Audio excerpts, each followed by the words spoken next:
La plage du Santana, près de Sagone. Une plage aux airs paradisiaques, réputée très dangereuse. Hier, c'est près de ces rochers qu'une vacancière de 70 ans a perdu la vie en se noyant. Ce matin, sur cette même plage, les panneaux d'information invitent toujours à la prudence, mais les gens n'hésitent pas à tenter la baignade. Il y a peu de fond, il suffit de rester près de la rive, il ne faut pas s'éloigner. Sinon, le courant emmène vers le large, et alors c'est dangereux. Quand demain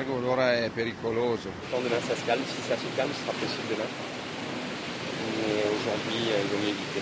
Benjamin loue du matériel pour les activités nautiques. Il connaît bien les dangers du littoral corse. Souvent, quand on a peur des vagues, on se baigne aux endroits où il n'y a pas de vagues. C'est l'endroit le plus dangereux. Donc en fait, si un jour je me retrouve ici, dans le courant, où il n'y a pas de vagues, je me laisse porter par le courant. Il va me ramener à un endroit où il y a des vagues. Et là, le courant me ramène vers moi. Le jeune couple venu faire du body est dissuadé. Moi je suis débutant donc voilà, il m'a proposé de ne pas prendre le body parce qu'il y avait trop de courant et qu'hier il y a quelqu'un qui est déjà mort. Donc voilà. Ça vous a dissuadé?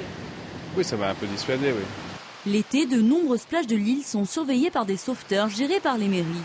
Mais dès septembre, à l'exception de quelques communes comme Propriano, la surveillance s'interrompt. Pourtant, les vacanciers, eux, sont toujours là.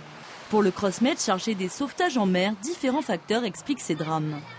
Les nombreux touristes qui fréquentent encore l'île sont encore dans une dynamique de vacances et peuvent facilement tomber dans le piège de cette météo méditerranéenne qui est changeante et parfois changeante très rapidement.